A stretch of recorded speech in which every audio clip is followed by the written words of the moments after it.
اٹک Broad cost. لب پر نعت نبی کا نغمہ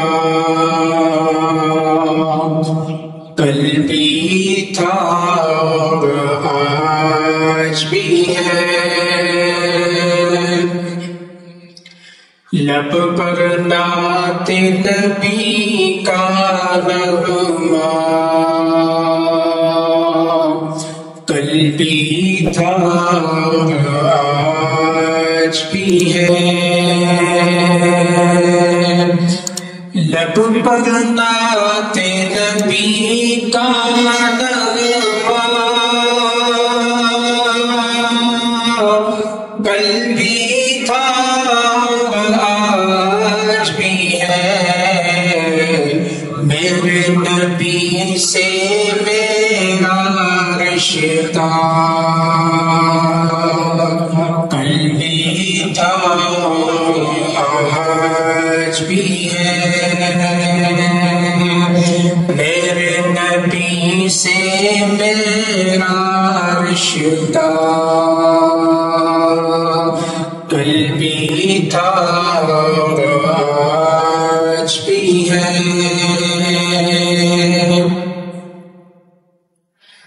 اور کسی جانب کیوں جائے، اور کسی کو کیوں دیکھے، اور کسی جانب کیوں جائے، اور کسی کو کیوں دیکھے، اپنا سب کچھ گنبد خضرا کل بھی تھا اور آج بھی ہے، اپنا سب کچھ گنبد خضرا کل بھی تھا اور آج بھی ہے، پست وہ کیسے ہو سکتا ہے جس کو حق نے بلند کیا، پست وہ کیسے ہو سکتا ہے جس کو حق نے بلند کیا، دونوں جہاں میں ان کا چرچا کل بھی تھا اور آج بھی ہے، دونوں جہاں میں ان کا چرچا کل بھی تھا اور آج بھی ہے، بتلا دو گستاخ نبی کو غیرت مسلم زندہ ہے، بتلا دو گستاخ نبی کو غیرت مسلم زندہ ہے، دین پہ مر مٹنے کا جذبہ کل بھی تھا اور آج بھی ہے، دین پہ مر مٹنے کا جذبہ کل بھی تھا اور آج بھی ہے، لب پر نعت نبی کا نغمہ کل بھی تھا اور آج بھی ہے، میرے نبی سے میرا رشتہ کل بھی تھا اور آج بھی ہے، الحمد لله نحمد ونصلي على رسول الكريم أما بعد فأعوذ بالله من الشيطان الرجيم بسم الله الرحمن الرحيم يا أيها الذين آمنوا اركعوا واسجدوا واعبدوا ربكم وافعلوا الخير لعلكم تفلحون وجاهدوا في الله حق جهاده هو اجتباكم وما جعل عليكم في الدين من حرج ملة أبيكم إبراهيم هو سماكم المسلمين من قبل وفي هذا ليكون الرسول شهيدا عليكم وتكونوا شهداء على الناس فأقيموا الصلاة وآتوا الزكاة واعتصموا بالله هو مولاكم فنعم المولى ونعم النصير. صدق الله العظيم. رب اشرح لي صدري ويسر لي امري واحلل عقدة من لساني يفقهوا قولي. محترم حافظ جنید امیر جماعت اسلامی تحصیل اٹک اور انتہائی معزز بزرگوں، نوجوان ساتھیوں، عزیز بچوں، میں نے آپ کے سامنے سورۃ الحج کی آخری 2 آیات مبارکہ تلاوت کی ہے۔ ان آیات مبارکہ کے اندر اللہ رب العزت نے ہمیں ایک اہم ترین فریضے بلکہ ہمارے مقصد زندگی کی طرف صرف متوجہ نہیں کیا بلکہ اس کا حکم دیا، اور اس کام کے لیے جو تیاری کرنی ہے اس کا بھی اللہ تعالیٰ نے ذکر کیا۔ کوئی چھوٹا سا بھی کام ہو وہ آپ نے اگر اس کی تیاری نہ کی ہو تو اچھے طریقے سے وہ نہیں ہوگا، اور کوئی بہت بڑا کام اگر آپ نے کرنا ہو تو اس کے لیے بہت بڑی تیاری کی ضرورت ہے۔ اس لیے اللہ رب العزت نے صرف اس کام کا حکم ہی نہیں دیا بلکہ اس کی تیاری کا بھی اللہ تعالیٰ نے ہمیں ہدایات دی ہیں۔ آپ ذرا تصور کریں کہ کسی ملک کی فوج نے کسی طاقتور دوسرے ملک کی فوج سے اگر لڑنا ہو، اور اگر اس فوج کو فوجی تربیت نہ دی جائے، اس کی اصلاح نہ کی جائے، اس کو مناسب اسلحہ نہ دیا جائے، تو یہ جنگ کیسے وہ کرے گی؟ عام طور پر وہ ہار جائے گی۔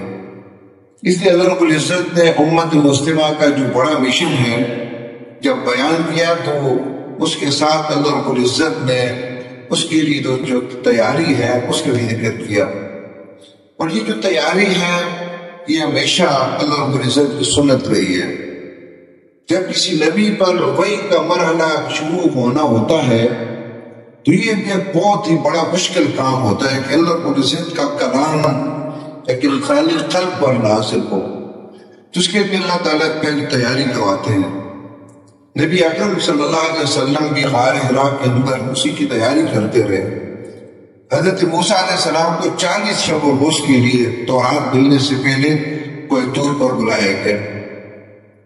مکہ کے اندر مسلمانوں پر اللہ کی زمین بڑی تنگ ہو گئی تھی، اور حکم یہ تھا کہ أَلَمْ تَرَ إِلَى الَّذِينَ قِيلَ لَهُمْ كُفُّوا أَيْدِيَكُمْ وَأَقِيمُوا الصَّلَاةَ وَآتُوا الزَّكَاةَ، کہ ہاتھوں کو روکو، نماز قائم کرو، زکوٰۃ ادا کرو، اپنی تربیت کرو، اپنے آپ کو مضبوط کرو۔ کل تم نے ایک بہت بڑا جہاد کرنا ہے، دشمنوں کے ساتھ لڑنا ہے، اس کے لیے ایک مضبوط کردار، مضبوط ایمان، اللہ پر مضبوط اعتماد کی ضرورت ہے۔ وہ اگر تمہارے پاس نہیں ہوگا تو کس طرح تم اتنے بڑے جہاد کبیر کو کرو گے؟ یہ اللہ کی سنت ہے۔ یہاں بھی جب ہم ان آیات کو دیکھتے ہیں تو یہی مزاج ہمیں محسوس ہوتا ہے کہ اللہ رب العزت نے پہلی جو آیت مبارکہ بیان کی یہ وہ ایک تیاری ہے۔ فرمایا یا ایھا الذین آمنوا ارکعوا واسجدوا واعبدوا ربکم وافعلوا الخیر لعلکم تفلحون۔ اے ایمان والو، رکوع کرو اور سجدہ کرو اور اپنے رب کی بندگی کرو اور خیر کے کام کرو تاکہ تم کامیاب ہو جاؤ۔ وہی یہ 3 نکاتی پروگرام ہے، 3 کام بتائے گئے۔ پہلا کام یہ ہے کہ نماز ادا کرو۔ مفسرین فرماتے ہیں کہ جب بھی قرآن مجید میں رکوع اور سجدے کا اکٹھا ذکر آ جائے تو اس سے مراد نماز ہوتی ہے، اور جب نماز کا مطلق ذکر ہو تو اس سے مراد فرائض بھی ہیں، اس سے مراد نوافل بھی ہیں، اس سے مراد تہجد کی نماز بھی ہے اور دوسرے نوافل بھی ہیں۔ نماز ایک بندے کو اللہ تعالیٰ کے ساتھ جوڑ دیتی ہے۔ نماز ایک بندے مومن کے لیے اس کی جتنے بھی دل کے زخم ہوں ان کے لیے ایک مرہم پٹی ہے۔ نماز مایوسیوں کے طوفانوں کے اندر ایک بندے کو امید دلاتی ہے، اس کو احساس دلاتی ہے کہ تو اللہ کا بندہ ہے، تو اس کا مجاہد ہے۔ اس لیے محترم معزز سامعین، جو آدمی نماز قائم نہیں کر سکتا کسی صورت میں وہ جہاد نہیں کر سکتا۔ یہ مشکل نہیں، ایک ناممکن بات ہے۔ جو آدمی فجر کی نماز باجماعت ادا کرنے کے لیے مسجد نہیں آ سکتا بغیر کسی مجبوری اور بیماری کے، آپ اس سے کیا توقع کریں گے کہ وہ میدان جہاد کے اندر دشمن کے ساتھ وہ کھڑا رہ سکے گا؟ آج ہم حماس کی مثالیں بیان کرتے ہیں، لیکن آپ کو یہ بات معلوم ہونی چاہیے کہ حماس نے، اہل فلسطین نے اس کے لیے یہ جو تیاری میں آپ کو ذکر کروں، بہت مضبوط تیاری کی انہوں نے اپنی ایمان کی۔ انہوں نے بہت بڑی بچوں کی تعداد کو، بلکہ خواتین کو قرآن مجید کا حفظ کروایا، ریاض الصالحین احادیث کی کتابوں کا حفظ کروایا، اور ان کے ایمان کو اتنا پختہ کیا کہ دنیا کی صرف اسرائیل تو سامنے ہے نا، دنیا کی ساری بڑی بڑی طاقتیں اس کی پشت پر ہیں اور وہ ڈٹے ہوئے ہیں، اور ابھی تک آج تک انہوں نے کوئی جلوس نہیں نکالا ان کی عوام نے کہ ہمارے گھر تباہ ہو گئے، اس جنگ کو بند کر دینا چاہیے، ہمارا حماس کے ساتھ کوئی تعلق نہیں ہے، کوئی برات کا اعلان نہیں کیا۔ سب و سبات کا وہ ایک نمونہ بنے ہوئے ہیں، انہوں نے اس میں قرآن کو سمجھا کہ یہ کام اگر ہم نے کرنا ہے تو اس کی ہم نے تیاری کرنی ہے۔ اس لیے محترم معزز سامعین، سب سے پہلی تیاری تو یہ ہے کہ ہم نماز کے پابند ہوں، نماز کے ساتھ ہمیں محبت ہو۔ دیکھیں، آپ مسجد میں آئے، فارغ ہیں، وضو بھی آپ کا ہے، نماز کے ساتھ ایسا شغل ہو، آپ کا شغف ہو کہ آپ بجائے 5 منٹ بیٹھے کہ 2 رکعت نماز ادا کر لیں جب بھی آپ کو وقت ملے۔ وَاعْبُدُوا رَبَّكُمْ، اور اپنے رب کی بندگی کرو۔ بعض اوقات ایک آدمی نماز ہی وہ سب کچھ سمجھ لیتا ہے، وہ سمجھتا ہے کہ میں نے نماز اچھی طرح پڑھ لی تو بے سارے تقاضے میں نے پورے کر لیے۔ نہیں، فرمایا اس کے علاوہ اپنی پوری زندگی میں اللہ کی اطاعت و فرمانبرداری کرو۔ زندگی کا کوئی کام بھی اللہ کی مرضی کے خلاف نہ کرو۔ تمہارے معاملات، تمہارے معاشی جدوجہد، کمانا، خرچ کرنا، تمہاری ساری تگ و دو جدوجہد اللہ کی رضا کے لیے ہو۔ زندگی کے ہر معاملے میں اللہ کی تم اطاعت کرنے والے بندے ہو۔ اور تیسرا فرمایا وَافْعَلْ خَيْرًا، اور خیر پہ کام کرو۔ ویسے تو اللہ کی عبادت میں ہر چیز آ جاتی ہے، یہ تو بالکل جامع لفظ ہے، اللہ کی عبادت کرنا، اس میں اللہ کے جملہ احکامات کی پابندی کرنا اس میں آ جاتا ہے۔ اس کے بعد خیر کے کاموں کا کیوں کہا، اس بات کی طرف اشارہ ہے کہ خدمت خلق کرو۔ اور خدمت خلق کے اندر صرف یہ نہیں ہے کہ بھوکوں کو کھانا کھلاؤ، بیماروں کا علاج کرواؤ، لوگوں کی ضروریات، دنیاوی ضروریات پوری کرو، یہ نہیں ہے خدمت خلق کرو، لیکن اس سے بڑھ کر خدمت خلق یہ ہے کہ انسانوں کو جہنم کی آگ سے بچاؤ۔ خیر کا جو دعوت، خیر کے جو پیغام دین اسلام کی صورت میں تم تک پہنچا ہے، اس کو تمام انسانیت تک پہنچاؤ۔ جو بات تم نے سمجھ لی ہے اوروں کو سمجھاؤ۔ سب سے بڑی اگر کسی کی خیر خواہی اس دنیا کے اندر ممکن ہے تو وہ اس کو صراط مستقیم پر، اللہ کے راستے پر ڈال دینا ہے، اس کو اللہ کا بندہ بنا لینا ہے۔ یوسف علیہ السلام جب جیل کے اندر تھے، 2 قیدی ان کے پاس آئے اور انہوں نے یوسف علیہ السلام سے کہا کہ ہم تمہیں ایک نیک انسان محسوس کرتے ہیں، ہم نے خواب دیکھی ہے، ہم نے علیحدہ ہمیں تعبیر بتاؤ۔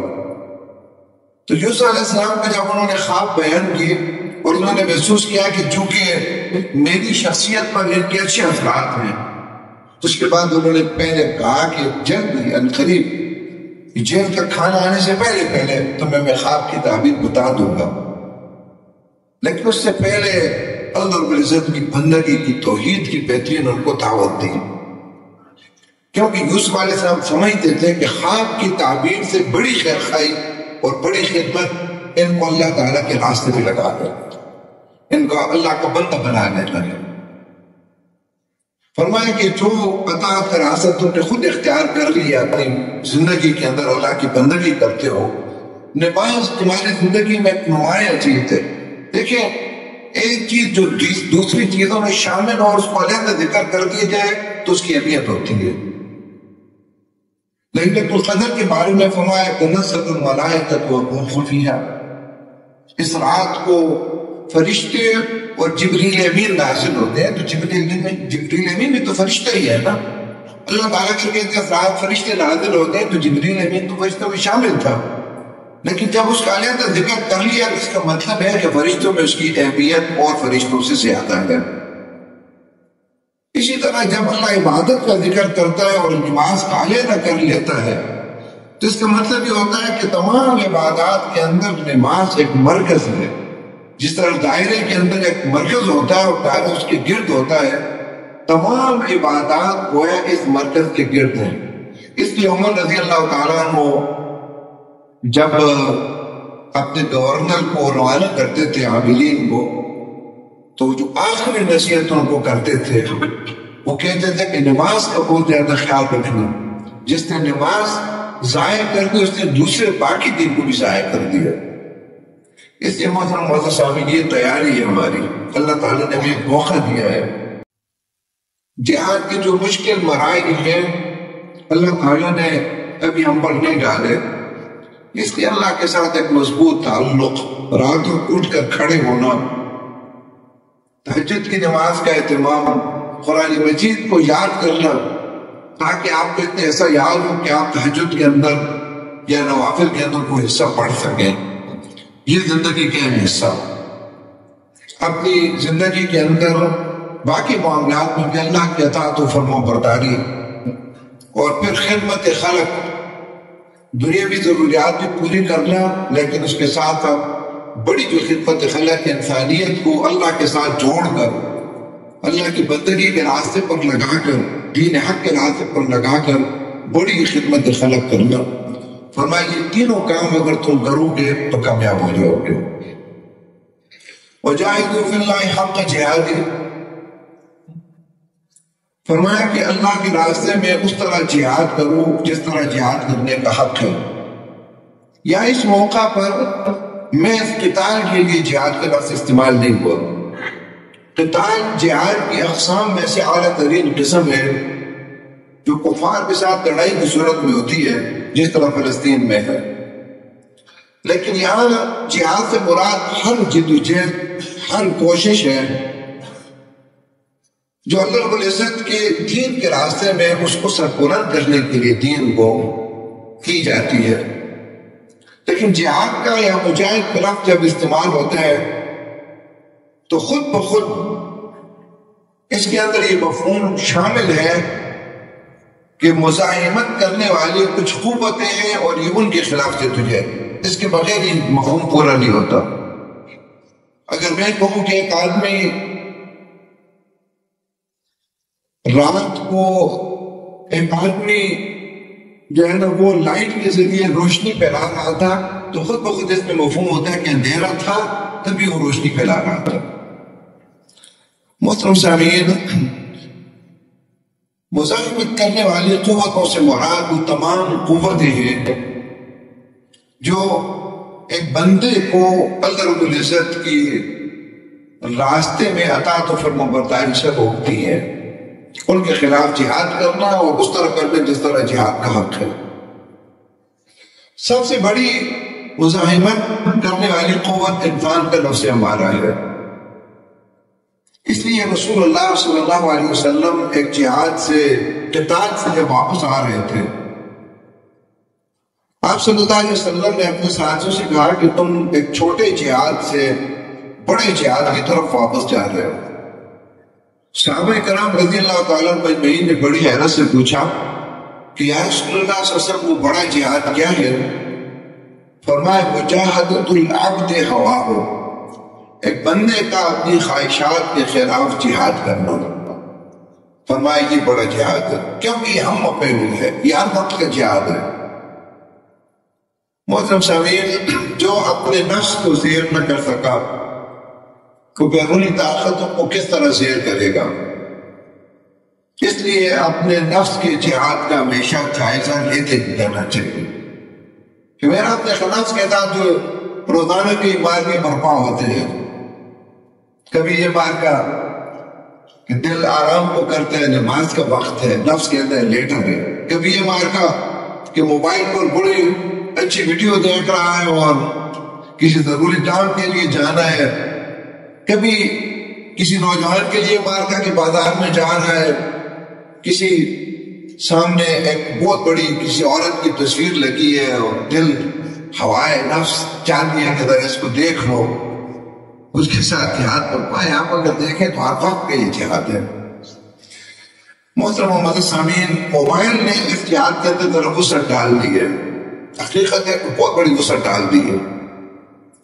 اس لیے اپنے نفس کے خلاف جہاد کرنا، اور اس کے بعد بیرونی دنیا کے اندر ہر وہ مزاحم قوت جو ایک بندے کو مقصد زندگی سے ہٹاتی ہو اس کے خلاف جہاد کرنا.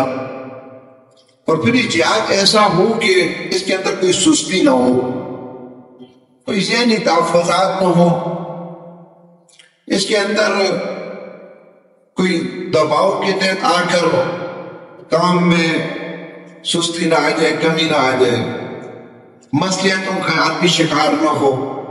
یہ بہت ساری چیزیں جو انسان کو اس جہاد کے راستے کو کھوٹا کرتی ہیں. فرمایا وَاجْتَبَاكُمْ، اس نے یعنی اللہ رب العزت نے تم کو چن لیا، یعنی اس کام کے لیے چن لیا ہے.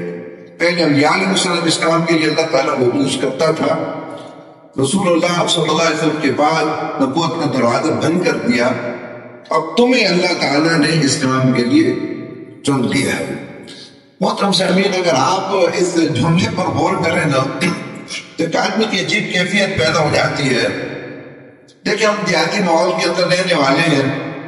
اگر پڑوس میں یا کسی دوست کے گھر میں یا کسی رشتہ دار کے گھر میں کوئی شادی ہو اور کوئی ذمہ دار آ کر آپ سے کہے کہ تم نے کل سارا دن مجھے دینا ہے، پروگرام کی ترتیب میں بھی، مہمانوں کی خدمت میں بھی، ہر کام میں تم نے میرا ساتھ دینا ہے، تمہیں اس نے اس کام کے لیے چن لیا ہو، تو کبھی بھی آدمی ناراض ہے تو خوش ہو جاتا ہے. کس نے مجھے اس کام کے لیے منتخب کیا؟ لوگ تو اور بھی تھے نا. سارا دن وہ بھوکا کام کرتا رہتا ہے، اس کو خوشی ہوتی ہے.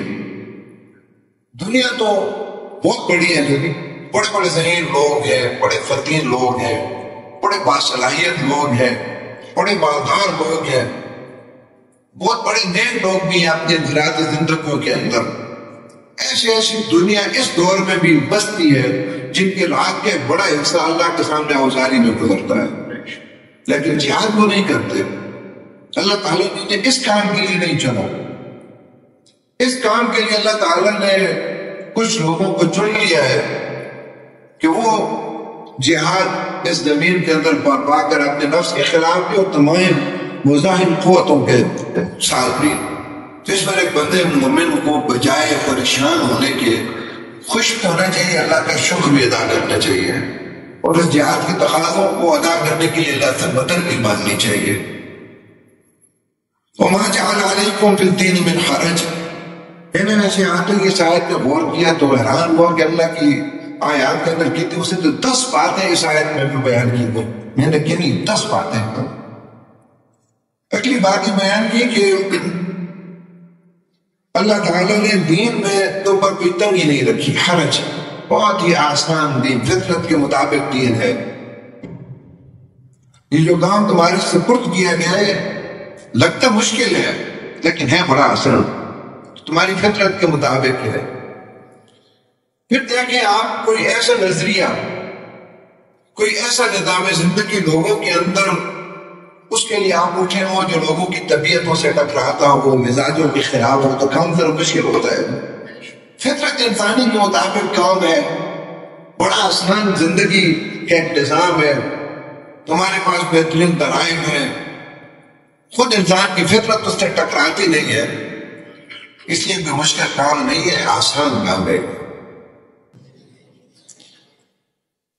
یہ اللہ تعالیٰ کا دین کیا ہے؟ فرمایا ملت ابیکم ابراہیم، اپنے باپ ابراہیم کے ملت کو اختیار کر دو.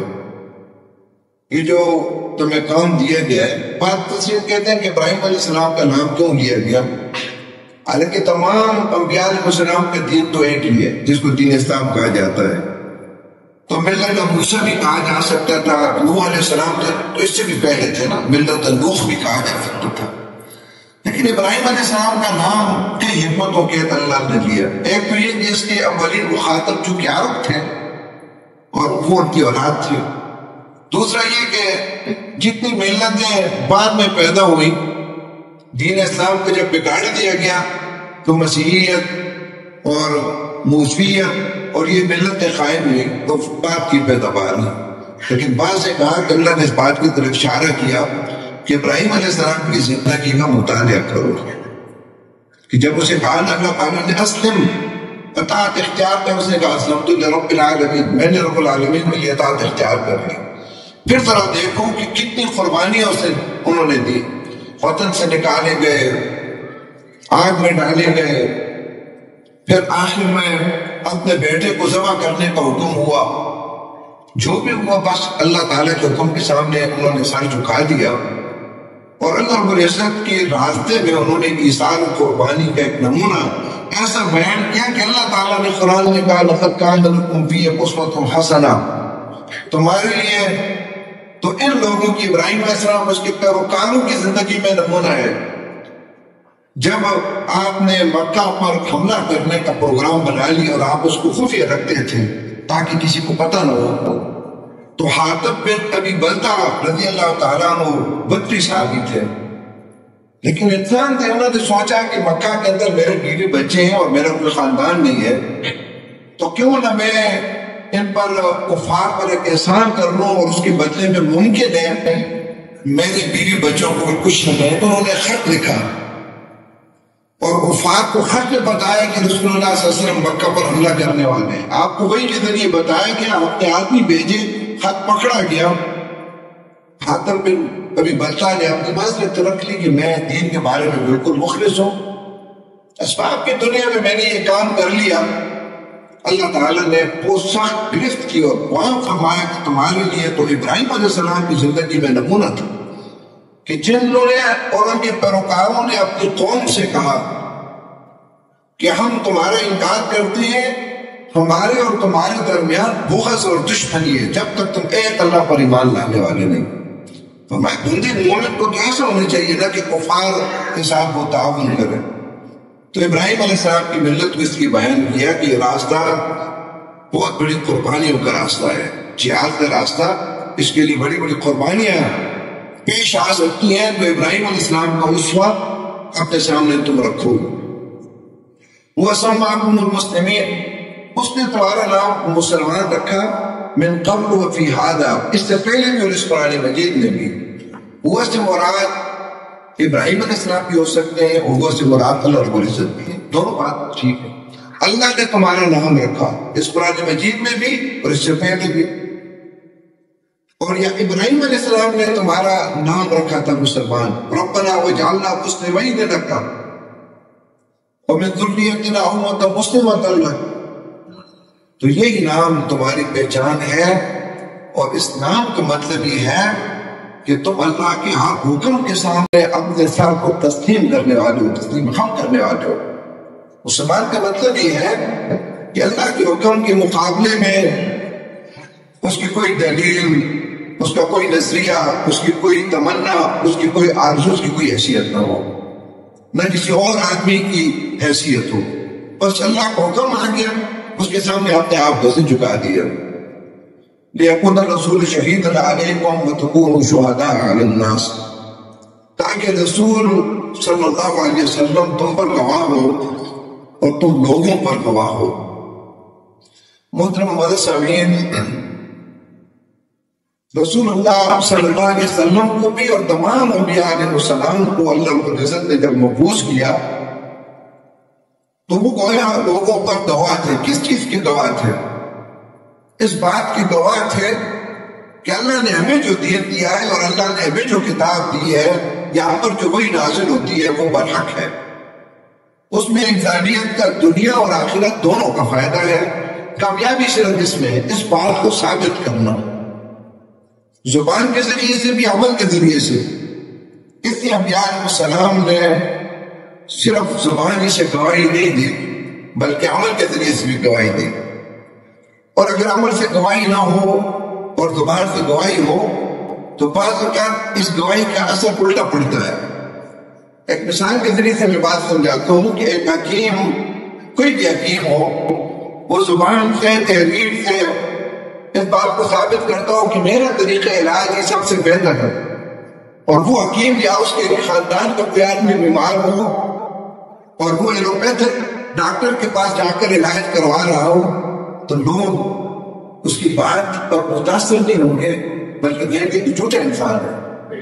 اسی طرح ایک مسلمان جب یہ کہتا ہے کہ دین اسلامی دین برحق ہے اور پھر اس کی عبادات، اس کے معاملات، اس کی معیشت، اس کے اندر سود ہو، معاملات کے اندر دھوکہ بازی ہو، تجارت کے اندر ملاوٹ، تخریب اندوزیاں ہو، رمضان آئے تو چیزوں کی قیمت مہنگی کرنے کے لیے ضروریات زندگی کو روک لے، جب وہ باطل کے ساتھ کھڑا ہو، جب وہ فحاشی اور رقص و سرور کے مظاہرے کرے، یہ ساری چیزیں جب غیر مسلم دیکھیں گے تو اس کا مطلب یہ ہوگا کہ یہ نتیجہ نکالیں گے کہ ہماری تہذیب بہتر ہے، اس لیے میں نے اس کا اختیار کر، اور یہ جو کہہ رہے ہیں دین اسلام بہتر ہے، یہ میں جھوٹ بول رہے ہیں۔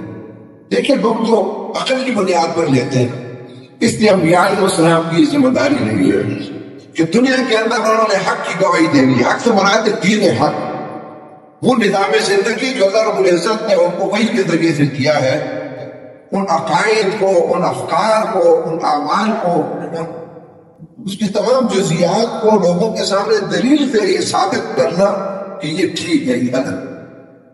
پردہ اگر عورتوں کے لیے لازم ہے تو یہ بہتر ہے۔ دیکھیں دلیل کے ذریعے سے ایک تو مسلموں کو مطمئن کرنا ہوتا ہے، ایک غیر مسلموں کو بھی تو مطمئن کرنا ہے، دین اسلام کی طرف راغب کرنے کے لیے۔ یہ ہے زبان کے ساتھ، دلیل کے ساتھ گواہی، لیکن اصل گواہی تو عملی کی ہوتی ہے کہ عملی زندگی اس دین حق کا ایک نمونہ ہو۔ انبیاء علیہ السلام نے وقت اپنی ذمہ داری کو ادا کی، فرمایا تم لوگوں پر گواہ۔ بحیثیت مجموعی امت مسلمہ اس وقت دنیا کے سامنے ایک گواہ ہے، اور امت نے بحیثیت مجموعی یہ گواہی نہیں دی۔ 60 کے قریب اسلامی ممالک ہیں بشمول سعودی عرب کے، جن کے اندر اسلامی قانون عدالتوں کے اندر مکمل نہیں ہے، کچھ جزیات نہیں ہے، کچھ جزیات تو غیر مسلموں نے بھی نہیں۔ چنگیز خان کے بارے میں آتا ہے کہ انہوں نے یہودیت، عیسائیت اور قرآن مجید تینوں کتابوں سے کچھ احکامات، قوانین اخذ کیے اور ایک نظام زندگی بنا لیا تھا۔ نارمے کے بعد وہاں انہوں نے عمر لا رکھا ہے، جو خدمت خلق کے انہوں نے قوانین بنائے ہیں، جزیات تو معاملہ نہیں ہے، کلی مکمل اللہ رب العزت کی بندگی، اس کے اطاعت، اس کے قانون کے خلاف نہ تو مسلمانوں کے حکمران کے انتخاب ہو، نہ عدالتوں کے اندر اس کے خلاف فیصلے ہوں، نہ اسپتالوں کے اندر، اسکولوں کے اندر، بازاروں اور منڈیوں کے اندر اللہ تعالیٰ کے دین کے خلاف نظام زندگی ہو۔ محترم سامعین، بحیثیت مجموعی جب کوئی قوم مجرم ہوتی ہے تو دنیا کے اندر لازماً اللہ تعالیٰ اس کو سکھا دیتا ہے. یہ اللہ کی سنت. ضربت علیہم الذلۃ والمسکنہ. ہم سے پہلے یہ ذمہ داری بنی اسرائیل کی تھی، انہوں نے یہ نہیں ادا کی، اس کے نتیجے میں ذلت و رسوائی ان پر مسلط کر دی گئی. آج امت مسلمہ نے یہ ذمہ داری ادا نہیں کی، جس کے نتیجے میں دنیا کے اندر آج ذلت و رسوائی مسلمانوں پر اللہ تعالیٰ نے مسلط کی ہوئی ہے. کتنی بڑی ذلت و رسوائی اس امت کے لیے کہ سارا عالم کفر اسرائیل کے ساتھ کھڑا ہے اور بالکل واضح کھڑا ہے، اور امت مسلمہ سر جھکائے کھڑی ہے. اور تب پردہ بجائے اس کے کہ وہ مظلوم مسلمانوں کے ساتھ تھے، وہ ان کو فار کے ساتھ دے رہے. اس سے بڑی کوئی ذلت و رسوائی ہو سکتی ہے؟ یہ ذلت و رسوائی اس وجہ سے ہے کہ ہم نے حق کی گواہی نہیں دی. بالخصوص عمل کی دنیا کے اندر ہم انتہائی ناقص ثابت ہوئے، اور اس پوری دنیا کو آپ اگر دیکھیں تو اس میں سب سے زیادہ آگے پاکستان مجرم ہے. افغانستان کو لوگوں نے کہتے نا آزاد کیا، وہاں سے فاتحین آتے تھے، سمراٹ کے خود بھی توڑ دیتے تھے، پھر واپس چلے جاتے. یہ پروگرام نہیں تھا کہ اس کو کوئی ہم نے دارالاسلام بنانا ہے.